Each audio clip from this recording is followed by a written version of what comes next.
It's about time this guy learned what the oak was. It's not what he's doing.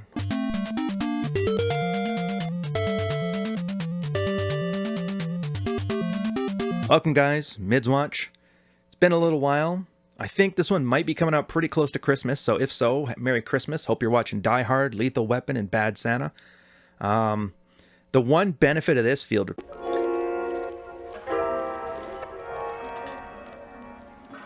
So it's the guy talking about did he react appropriately to his wife's bad attitude. And it's a really good example of boundaries and being the oak. If you guys don't know what that is, I'll explain it during the thing here. From Elephant in the Room, he actually didn't delete his field report. He actually had a few more coming in, which is interesting. So simply put, he's like, and I kind of like giving you like an overview of what's coming, but this is one of those ones where you kind of have to follow along with the story to take the lessons from it, because there's like 50 small little ones here that all stand on their own, but together they make a better story than the whole. So just understand that being... Actually, you know what we can start with is being the oak. When I say being the oak, what does that mean? Well, it was a reference, and it's something very visual, so guys can picture this in their head. So you close your eyes and you picture an oak tree. An oak tree standing there. It's always there. It's going to be there when you're born. It's going to be there when you die. You know, winds can buffet it around, and it'll shuffle around, and it'll do this thing, but it's always going to provide shade. It's very consistent. It's very static. It's not like a building gets knocked over. It's not like, you know, rocks that go flying around. It's just there. But unlike a stone, say, that's maybe sitting there and nothing affects it. Like, it's aware of its surroundings. And so if that sounds a little bit too wishy-washy, just pay attention for the next little bit and we'll get to that part. So from the guy, I'll be concise. I'm leaving the bathroom. It's connected to the bedroom. I finish up reading for a length of time, open the door, and have to stand in the doorway a moment because my left ass cheek is asleep. She starts giving me the lowered, angry voice and tells me to close the door or turn off the light. I tell her no, she can wait a second. The baby begins to stir, she gets angry at me, then notices that she smells poop and the kid crapped himself. As she rolls over to change the baby, I see my opportunity and I turn off the light and walk back to my computer. She gets angry again. I begin to tease her and act coy and say, I'm confused. I thought you wanted me to turn off the light. Are you getting angry at me for listening to what you wanted? Is that an appropriate response, or is that too childish to be effective? I mean, you can already see here, like he's basically being a child.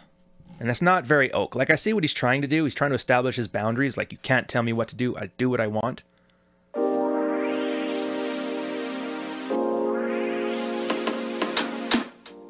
But you know what? I'll skip to the Jack part. It'll all make sense, and it's amazing how deep we can get into this. So he's like, concise? Like, this isn't concise. This is shallow.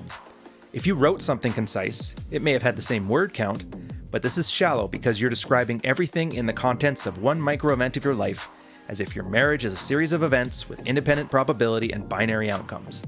Nobody is going to give you the answer you're looking for because your question is retarded. This is categorically true of any question presented as, A happened, so I did B, but should I have done C? He's thinking about, like, the guy she rolls over to change the baby. He's like, for fuck's sakes, man. Like, this is what I mean by shallow. You're focused on this minor, insignificant interaction, which means you're giving zero thought to how anything you say or do in that interaction shouldn't be a specific response, but one consistent with the broader narrative of your life. You guys remember, too, I've talked about this before, and it's going to be a sidebar post. I haven't got it out yet, but it's going to be out by the time this is out, probably. Definitely before the next year. Why you're lost. And the idea that you have to get your own philosophical house in order. And that's part of your male action plan, or becoming red-pilled, or leveling up, or whatever marketing term you want to use. It's not just about lifting weights and building a better mousetrap, being hot, and, not putting up with shit. You have to have an understanding of what direction you want to lead your life in, and that's another part of the oak. Where do you set your roots? This guy doesn't know that, so he's treating everything as like individual tests of frame, and it's not how it works. If you want to go back to the episode I had on Alpha as Wolf, we talk about going Rambo. This is the kind of thing that's going Rambo. He's just doing things without any understanding of the broader implications, because somebody told him it's the most alpha thing to do. So back to Jack. Here's what I'm going to do. I'm going to parse out this shallow bullshit and find some depth to give you the question you really want to ask. In return, you're going to log off Reddit and think about how to answer that question for a very long time. Then you're going to devise a framework for answers. Then you're going to execute that framework. And if you feel your execution is failing, then you're going to reflect on if the problem is a misguided framework or simply incompetent execution. And after you've mulled that over, then maybe you can come back here and ask a usual question. He brings up a post from earlier in the week.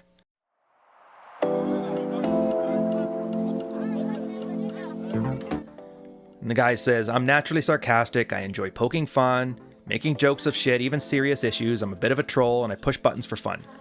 Unfortunately, I'm also a confrontational personality, which stems from my relationship with my mom. He grew up arguing shitloads with his mom, didn't form a healthy relationship until after his 20s. So when my wife flies off the handle, I tend to open all the cannons and fire back verbally. I recognize this is terrible behavior and undermines my position as the leader of my family, and I'm working on it. He goes, all right, I know your type. Guys like you are fucking annoying. You're not classically codependent like most guys on the Married Red Pill, so you have that going for you. But what you are literally describing is somebody who is a sore loser. You like to poke and prod and push everybody else's boundaries, acting with this air of levity. Oh, that bothers you? Come on, stop taking shit seriously. Since you usually don't do this with any malicious intent, it's usually not held against you. But here's the thing. Again, back to a quote. When my wife flies off the handle, I tend to open all cannons and fire back verbally. He goes, I doubt this behavior is just limited to your wife. Somebody pushes your buttons, steps over your boundaries, then they get a very hostile reaction. You probably deal with this dissonance by saying your boundary poking is good-natured fun, whereas you respond harshly to the boundary poking of others because you see it as malicious and negative. But I hope you realize how fucking annoying this is for anybody you want to interact with, your wife included. So you like to strike nerves and say, come on, this wouldn't hurt if you just act like you don't have nerves, like me. See? No nerves. Life's too short. Take yourself less seriously. Except for you do have nerves. Very exposed ones. And the reason that your trolling isn't well received is because you end up presenting everybody with two options. Poke your nerves and trigger a hostile reaction, or say nothing and find some way to tolerate your boundary poking for now. I'm sure you've rubbed people the wrong way countless times in your life and even took it as a point of pride, but you probably justified that by saying they were just some anal retentive douchebag who took themselves too seriously, and not somebody who cared that much anyway. But I'm telling you, that's not always what happened. Some of those people got pissed off because it was abundantly clear that you could dish it out but not take it. So what exactly are they getting from any interactions with you? But keep thinking you're bringing some mirth to everybody's joyless lives, given the fact that you're literally desperate enough to ask internet strangers how to get your wife to stop being a bitch and fuck you. Looks like that's working out just great. Did I strike a nerve there, buddy? Again, a little segue. I keep saying this every episode, like, you ain't shit, and that's okay, and that's a thing. This guy came here with all of his baggage, all of his ego. Has himself as like the hero in his own story, and everybody else is the villain or a set piece, which is normally something I'd say it's good to do. But one more please, and I talked about this before. The difference between unhealthy narcissism and healthy narcissism is self-awareness and delusion. He's not self-aware. He doesn't understand that what the baby, brand new baby, everybody's tired as hell, sleeping in the same room as the parents, which, don't get into that ball of wax, but a lot of wives, if they can't stand their husbands, they often use the baby as a cock block. Leave him right in there. They don't put him in the crib. They don't do anything, whatever. Same time, he has no awareness that he knows. If I turn off the lights while she's trying to change the diaper, I'm making her life harder. It's not a joke. I'm just fucking with her. And she's already pissy. So it's like, if you're going to be the oak, you got to make decisions that are for the betterment of your family. Now, that's fine if you don't want to. That's fine too. But then you can't be coming in here saying, well, did I do all right? Should it have been better if I did something else? It's like, which way do you want it? Do you want to be in charge of the family? In which case, make decisions. Now, they're not always going to be nice decisions. There's some decisions that you're going to make that, the wife and the kid probably won't like. But you understand why they don't like it. And you've decided to do it anyway for some better reason. Again, it's standard Manuel Smith's. Learn it so you can forget it and start enjoying it.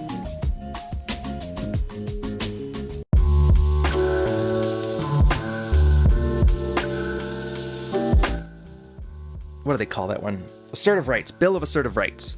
You're allowed to say, I don't care. But again, it has to be a conscious choice. It's not just an amalgamation of all the bullshit you brought in there. So yeah, if that turning off the light thing when she's changing the baby, if that was a decision that made some kind of sense to you, that's fine. But then she's going to be pissed, the baby's going to cry, and you're like, yeah, that was the price of doing business. It's funny. People have a much easier time accepting their wants or desires being trampled on for a purpose than to be done accidentally as if you weren't thinking about it. Again, it's an older field report. I talked about it like in the 15th episode of Midswatch. It's like if you decide, it was about wine and a friend. And the one friend gets headaches from red wine, guy brought home a red wine. Now, if it was, I know your friend gets headaches for this, but everybody else likes it, so I made a judgment call. That's one thing. They can accept that. Okay, he knew, he decided it's not as important, I'll get over it. But if it's like, I didn't realize, that's the thing that pisses people off, being anti-deliberate. And then back to Jack here. He's like, so on the context, you guys had a baby the last few months. She might have cared about being sensitive to your delicate boundaries and feely feels before she got knocked up. But she probably doesn't care very much now. And what are you offering her? Think about that. Because your approach, your behavior, is literally anti-oak. The opposite of being an oak is not being a whiny codependent beta bitch. It's acting. It's pretty much how I assume you probably act all the time. You're not operating in your wife's frame, but she's not operating in yours because your frame sucks dick, dude. So why would anybody want to operate in your frame? Your frame means you get to poke fun of them, but you become a crybaby if you get poked fun at. Nobody has interest in operating in that frame. Seriously, think about your other social circles. You probably have friends, acquaintances through work and the like. You think they're good for a laugh, join them in happy hour, but I doubt you have any actual friendships. Just kind of drift around, sprinkling your why so serious pixel dust on everybody, which is amusing, until they realize that it's hanging out with you is constantly having to wash glitter off their clothes. And I know I've probably struck another nerve here, but fuck it, you reap what you sow, and you've reaped a wife who is entirely rejecting of your frame, and no good friends to talk about this with. So if you had a wedding with a wedding party, then pop quiz for you, how many groomsmen did you have? Probably your one friend from your youth, who's your only good friend, a coworker you hung out with a lot at the time but have hardly seen since, and then maybe like a cousin you barely talk to. And then your wife's sister's husband, which if true, means you literally don't have 4 men in your life that you were close enough to that would stand at your wedding to match your wife's bridesmaids. Now, if any of this has a ring of truth, realize what you're doing now, resorting to asking internet strangers about marital advice, strangers that espouse a praxeology that is intellectually paradoxical at best and outright contradictory at worst, is the net outcome of that personality, but that's okay. I'm sure your ego will come up with a half dozen reasons to claim otherwise and respond with a disproportionately hostile response. After all, mom was mean and you argued with her all the time, so you can't help it if that's what you do now, right? By the way, if you want my armchair psychological diagnosis, your mom was an annoying narcissist, and your behavior is because you knew her point of view and reality was mostly bullshit, and you were smart enough not to accept bullshit. That made you really good at not entering anybody else's frame. But those same fleas you picked up, it's a psychological thing. They talk about picking up fleas from the mentally handicapped, by the way. At the root of your dysfunctional social models right now. You poke everybody's boundaries because poking your mom's boundaries was the only way you could make her realize how ridiculous she was being. You refused to accept her guilt trips, rejected her definitions of inconsiderate, but you still left you uncalibrated to express actual considerate behavior for people that deserve it. You're not a narcissist, but you sure learned how to play one on TV from your mom. And this is not intended to be sympathetic.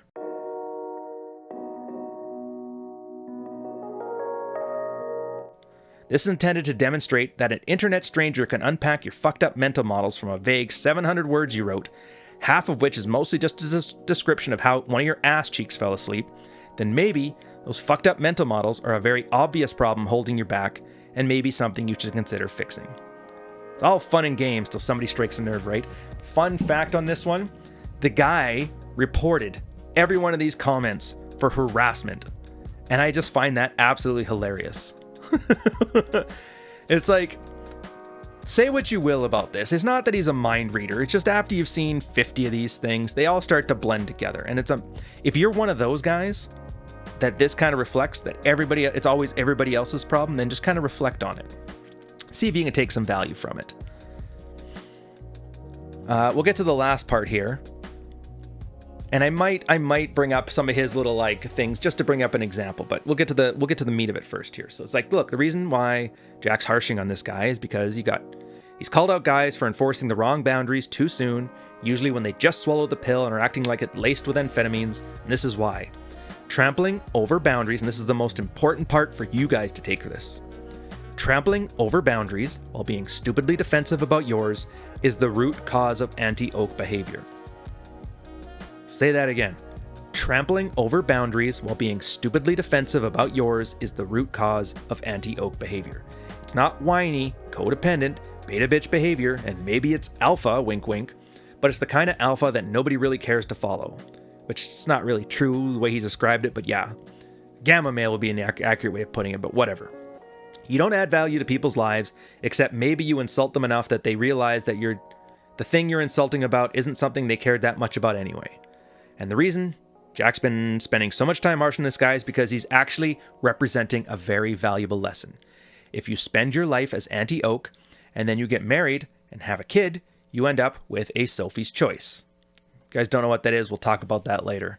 Your wife is going to ask shitty towards you because she has other priorities and doesn't have time for Mr. Why So Serious. She has no interest in entering your frame because your frame offers nothing to her.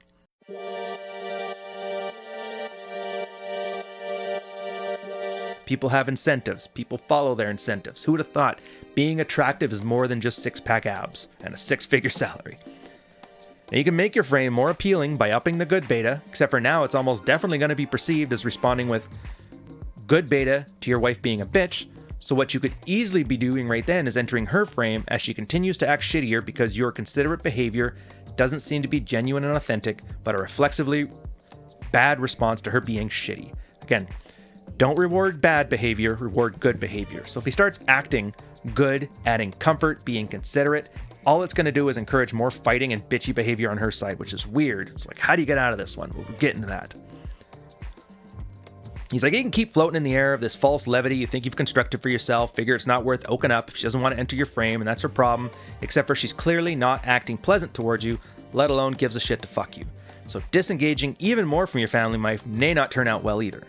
Anti-yoke involves a lack of emotional empathy and considerate mindfulness. Again, if he goes the other way and just pulls his boundaries, he's going to end up distancing himself from somebody who's already somewhat checked out.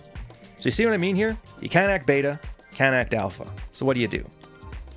The oak isn't always empathic or considerate, but he is aware that these are possible approaches in his overall narrative, and maybe that's what gets a wife hamster to pause a second and think, fuck, that thing he's doing right now is really annoying, but that rarely happens, so I don't feel compelled to jump down his throat about it. But this could very well be something you are literally incapable of comprehending, let alone executing. So like I said, if you can drop your ego enough, take these words to heart, I'll tell you exactly the question you really wanted to ask, and I'll let you slink off and try and figure it out. I've taken an approach in my life that's ensured I never operate in anybody's frame, although I realize it's a poor one for motivating others, including my wife, to enter mine. We just had a baby, she's become unpleasant and negative, and shit tests are happening all the time. I recognize some of this as her resistance to entering my frame. What kind of approach do I need to broaden and strengthen my frame, and how do I execute that in a way that doesn't reinforce even more shitty behavior from my wife? See? Think about that for a day, a week, or 3, and maybe come back if you're still struggling. It's not easy, but it's simple. So that's the question. And now I know it's like, usually I end these off with like some great plan of what to do next, but I've just given you what looks like it's an impossible situation. So I'm going to put this on you. You can't act more beta. You can't be more considerate. You can't add more comfort, because then you're encouraging shitty behavior from the wife's side, and she's just going to act worse and worse because that's what you're reinforcing. At the same time, you can't just enforce boundaries, pull your affection, attention, and commitment, because she already has no desire to be in this guy's frame because he's not worthwhile. There's like, what's in it for me? There is no value. So by doing that, you're pretty much guaranteeing she's going to be checked out. And then once a girl's checked out, there's no checking in. As much as you'd love to be that, yeah, we separated, and the kid's like 12 months old, which is, I mean, you can't keep it together for 12 months after a baby. I don't know what to tell you. Girls are in full-on comfort mode at that point. So what do you do now when you realize your own behaviors and actions, which were largely coping strategies from your childhood, when the two standard married red pill approaches will both offer a bad outcome? It's a good question, isn't it? It's a hard one too. There's another reason why, and this is the best one we've been able to come up with so far, is that you can't operate expecting that my changes will fix the relationship. All he can do is fix himself, and then the cards fall where they may. In this case, it's like, okay, respect other people's boundaries, but don't do it at the expense of my boundaries. Learn to be less sensitive, get a thicker skin when people poke at me, poke back a little bit less, and calibrate. How that works out, again, I'll leave that up to you. So, you know what? We'll do it. Let's have some fun with this one. All right, so if you've been watching this far, you're going to see how good we are at this. So the guy actually responded. Sounds like a ton of beta bucks guys can't stand a little criticism and logic. I'm 100% sure that this subreddit is filled with complete sociopaths and narcissists that when confronted by their own conflicting ideology, their logic collapses faster than a house of cards. People on here are interested in faking their alpha rather than being alpha, and this subreddit is made up of insecure man-children who just can't take a counter-argument when their subject matter literally disproves the comments they make. It's both sad and ironic to see the depths this subreddit goes, regurgitating jargon which no longer holds any meaning to the person using it, but simply serves as a means of maintaining the idea that they're superior to the beta bucks they constantly accost. Who says accost, by the way? It's too bad. There's some certain specks of advice on here, but the man-children that pollute it are clearly unable to understand or filter bullshit from wisdom. If it's one thing that Married Red Pill is about, it's about fake it till you make it, but you never really made it, did you? So you're just faking it. And we see here that all these members posting about keeping frame can't even keep their own frame when presented with a logical retort. The desperate attempts at Dr. Phil psychology and god-tier irony. These guys are most interested in attempting to appear superior. And you get the whole point. He's got 4 more paragraphs of talking shit like this. And he ends it off with, one last thing. Shit's made up, and you tools just look fucking stupid. Also, Reddit sucks. You guys are like the new 9gag of the internet. 4chan's getting a good laugh out of this. Jack's like, I don't know about this sad little tale. See, I think it's especially sad because I don't think that was a 100% troll attempt. I do think you enjoy your time on 4chan, but I think these fake problems, I think these actually have some basis in truth. I have a feeling this is exactly how you act. Of course it is, because he wrote it very convincingly. People are usually pretty good here, because everybody knows a guy like this, right? So there may be some details that are wrong. Maybe there's no wife, maybe there's no kid. But I guarantee you this guy acts exactly like that. He did respond exactly how you expected it to, with some long-winded rant about how he's superior to everybody else, right? And he's like, let's review. Your fake persona claimed to be a real-life troll who acts overly hostile when his buttons are pressed in real life. And here you are, supposedly trolling, but really going on an unhinged rant when your buttons were pressed. So it's funny. Even if guys try to make shit up, you can't hide from yourself. And this is why I love field reports. When you have a field report, it tells people more than you think. You think it's just the words on the page. I'm going to write things down, and they're going to do things. But the words you choose, the decisions you make, the stuff you decide to put in, the stuff you decide not to put in, the stuff you leave out on purpose, the stuff you leave out on accident, it all tells a story. And even in this case, the guy has no wife, the guy has no kid. The guy thought he was trolling. He literally laid out a real-life field report. Now, if he was, somewhat self-aware, he'd realize that, but he's probably not going to be. Good point of that is, everybody knows a guy like this. I've had a friend like this, one of the Matts that I've known growing up and forever. One in the military. He was just like this. And we've kind of had these talks about desensitizing his boundaries while at the same time stop pushing all of ours. I almost broke his leg once in Vegas, actually. But it's kind of interesting. Anyways, bet you weren't expecting to go that direction, were you? I'm going to let you guys go. Hope you enjoyed this one. I'll catch you next week. Cheers.